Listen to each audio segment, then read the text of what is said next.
All right, so I understand the problem. See, a lot of people don't have a good geotemporal map of history, right? Like we don't get the way the borders change over time, the people groups, migrations, the DNA changes, the linguistic changes that match up with the different polities that take over a new region. But I want to show you something real quick. Down of I have some sheets here, which each sheet can probably give you a 1 hour to 2 hour documentary. All right. And this board is covered front to back. This is such a good board. This board right here, I can't erase it. And I want to, but I can't. So let's get to the point. This map right here, this scroll, takes me to London in the year 1915. The year before the Balfour, you had these people meeting at the Carlton Club and the Pratt's Men's Club. Those are two rich elite clubs in London, okay, in the most expensive block over there in their city. This is right by Rothschild Row, by the Spencer House, like Princess Diana's house, which now Rothschild's now control. It was right next to Buckingham Palace, and it was right next to the two bigger synagogues of London at the time. Now, this Pratt's Club and Carlton Club are so important that people like Winston Churchill, Benjamin Disraeli, Alfred Balfour, and Henry Balfour, along with Margaret Thatcher and hundreds of other elites, go to over the years. But there can only be 14 people in the room at a time. It's a very, very posh secret society, underground, like a Mithras chamber under this building. They all go meet in the downstairs and talk, like the Mithras used to go meet underground in different buildings in Rome. Now, when you look at what was happening at this men's club, you had Lord Arthur Balfour meeting with the Rothschilds over there in England. All right, so they're in London. And on that block, you have the two biggest synagogues, which the Rothschilds both finance. The Rothschilds finance both of. You had the Balfour family, who are old Scottish Jewish nobility from the 11 and 1200s. And then the Rothschilds and the Balfours are writing this declaration to make Israel a state in 1916. Before that happens, a couple of years before, Henry Balfour is meeting with Roald Dahl, who's the author of James Bond and Willy Wonka. He's a spy for the British Army and a pilot.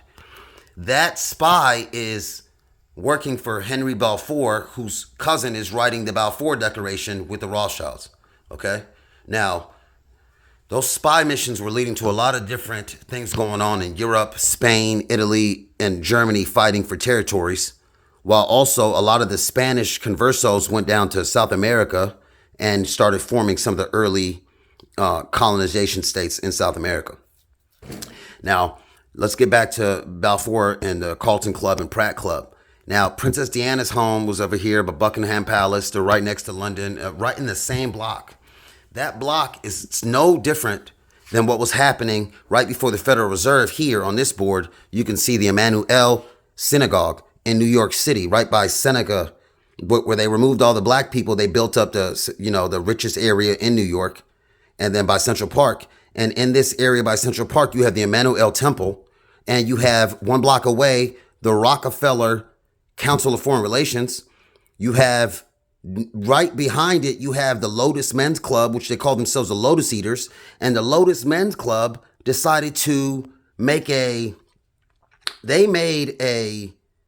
raffle, basically a straw decision on who they would pick as president, and it was Woodrow Wilson.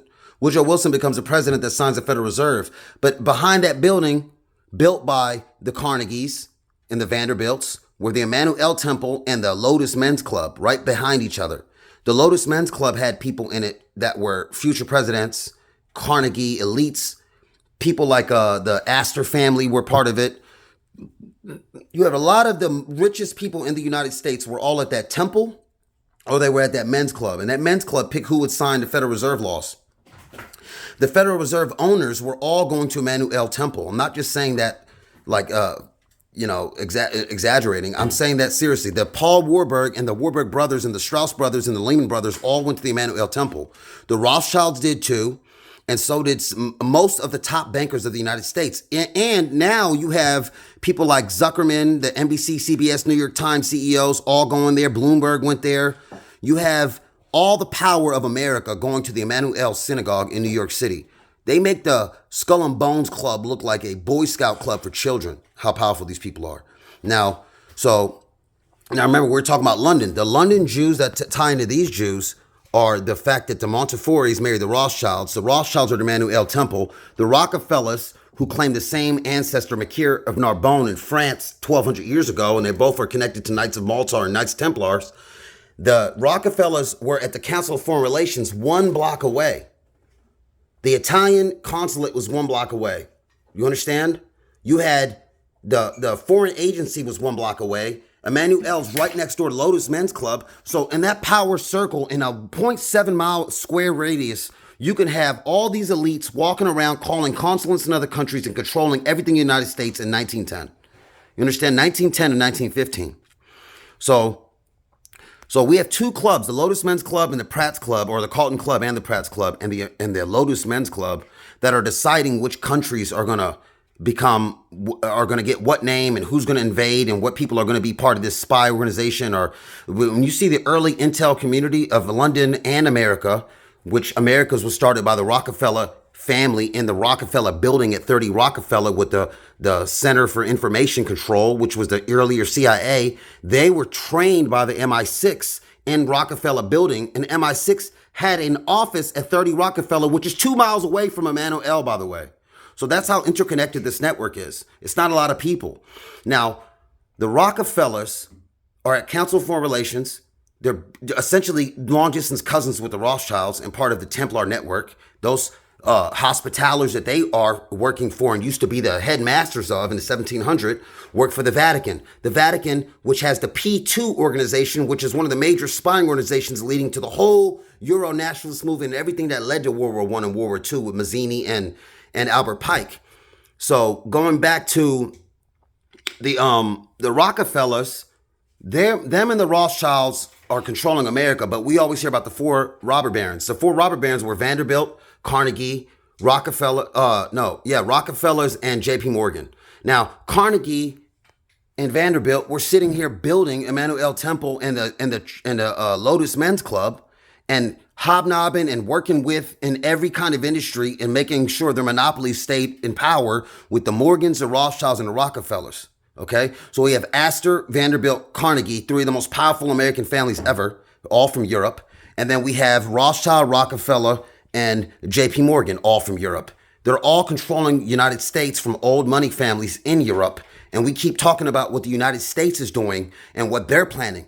There is no United States power without the British elite nobility, the Pilgrim Society of London, the Tavistock of London, the situation with the Balfour Men's Club and all that other stuff, the Central Bank of London, which was started by the Flemish families, right? The Central Bank of London leads to the central banks of the United States.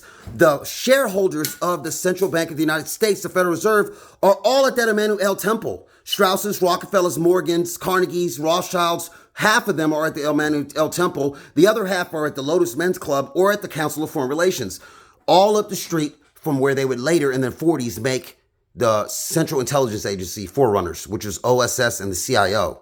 So after the CIA is started, what happens? The Rockefellers go run the Council on Foreign Relations. The Dulles brothers, who were the lawyers of the Rockefellers, are running the CIA.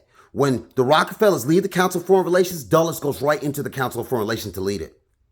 Right? So there is a revolving door of lawyers for Rockefellers and lawyers for these other elite oligarchs who are actually a lot of times cousins with them.